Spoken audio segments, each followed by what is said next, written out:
Դոնալդ Թրամփը դիմել է Թեհրանին նախազգուշացրել 1000 հրթիռ արդեն ուղղված է դեպի Իսլամական Հանրապետություն։ Հազարավոր այլ հրթիռներ էլ անմիջապես կարձակվեն, եթե Իրանի կառավարությունը մահափորձ կատարի իր դեմ։ Հրամաններն արդեն տրված են եւ ԱՄՆ զինված ուժերը պատրաստ են ամբողջությամբ ոչնչացնել Իրանի տարածքները, հավելել է ԱՄՆ նախագահը։ Սպիտակ տան ղեկավարը նաեւ նշել է, որ պատրաստ են Թեհրանի խնդրանքով վերսկսել բանակցությունները, սակայն հրադադարի ռեժիմն այլևս չի գործում։ Իրանական մամուլը սակայն գրում է, որ Թեհրանը բանակցություններ չի խնդրել եւ չի պատրաստվում դրանք շարունակել մինչեւ Վաշինգտոնը չփոխի դիրքորոշումը։ Այաթոլլա Մոջթաբա Խամենեին հանդես է եկել ուղերձով հայտարարել, որ վրեժ կլուծի հոր Ալի Խամենեիի եւ Միացյալ Նահանգների ու Իսրայելի գործողությունների հետևանքով բոլոր զոհվածների համար։ Իսլամական Հանրապետության խորհրդարանի խոսնակն էլ նախազգուշացրել է, որ անհրաժեշտության դեպքում պատրաստ են լայնամասշտաբ պաշտպանության։ Բանակցությունների ընթացքում ես ասել եմ, որ մենք չենք վստահում նրանց, ընդգծել է Մոհամմեդ Բաղեր Ղալիբաֆը։ Իրանի շուրջ զարգացումները մեկնաբանել են Իսրայելից հրեական պետության պաշտպանության նախարարը զգուշացրել է, պատրաստ են ցանկացած սցենարի, կարող են եւ պաշտպանվել եւ հարձակվել։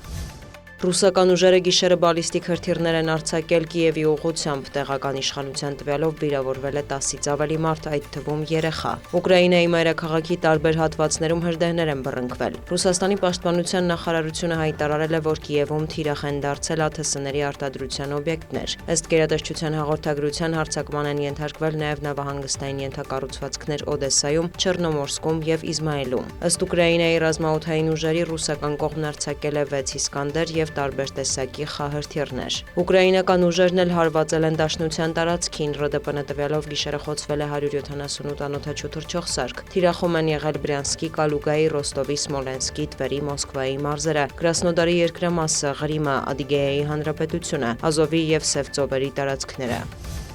Վոլոդիմիր Զելենսկին Կիևում ընդունել է Հանրապետական կուսակցությունից սենատոր Լինդսի Գրեմին, քննարկվել են Ուկրաինայի օդային պաշտպանության ամրապնդումը եւ հակառուսական պատժամիջոցների ուժեղացումը։ Զելենսկին ամերիկացի սենատորին է ներկայացրել հանրապետության պաշտպանական կարիքները։ Նա հիշեցրել է, որ Անկարայում ՆԱՏՕ-ի գագաթնաժողովին Դոնալդ Թրամփի հետ հանդիպման ընթացքում քաղաքական պայմանավորվածության են ասել, որ Վաշինգտոնը լիցենզիաներ կտրամադրի Կիևին Ուկրաինայում Պատրիոտ հոփամակարգերի հրթիռներ արտադրելու համար։ Որքան ուժեղ է Ուկրաինան մարտի դաշտում, այնքան մեծ է հավանականությունը, որ դիվանագիտությունը ի վերջո կաշխատի, շեշտել է Զելենսկին։ Ուկրաինայի նախագահի հետ հանդիպումից հետո Լինդսի Գրեմը հայտարարել է, որ Սպիտակ տան հետ համաձայնության են եկել Ռուսաստանի դեմ պատժամիջոցների օրինագծի շուրջ։ Կոնգրեսականը համոզված է, որ այդ նախաձեռնությունը լրացուցիչ լծակներ կտա Թրամփին, նպաստելու ռուս-ուկրաինական պատերազմի դադարեցմանը։ Պատժամիջոցները հիմնականում տարածվելու են ռուսական էներգետիկ հատվածի վրա։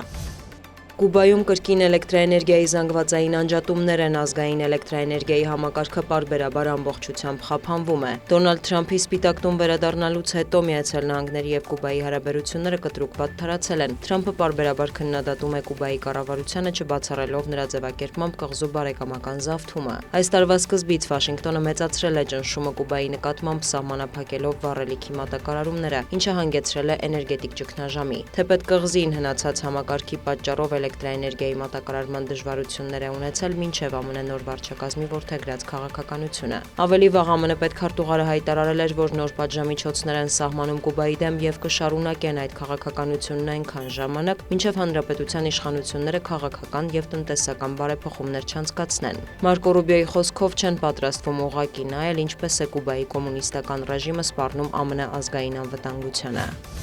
Իսպանիայի Անդալուսիայի ինքնավար շրջանում անտառային հրդեհները չեն դադարում, Ալմերիա նահանգում հրդեհաշիջման աշխատանքներ են իրականացվում, կան զոհեր, վիրավորներ եւ անհետ կորածներ։ Մի շարք բնակավայրեր տարհանվել են, տեղական զլմները նշում են, որ սա երկրում ամենամահաբեր հրդեհներից մեկն է։ Հրդեհի պատճառը պաշտոնապես դեռ չի հաստատվել, թեև ականատեսները հայտնել են, որ այն կարող էր սկսվել էլեկտրահաղորդման գծի վնասման հետևանքով։ Իրավիճակը բարդացնում են սաստիկ շոկ եղանակը եւ քամիները։ Հուլիսի սկզբից հրդեհներ են գրանցվել նաև Ֆրանսիայում, Պորտուգալիայում, Հունաստանում, մինչդեռ Չինաստանում, Ճապոնիայում, Թայվանում, Ֆիլիպիններում ուժեղ անձրևներ են, 100 հազարավոր մարդիկ տարհանվել են։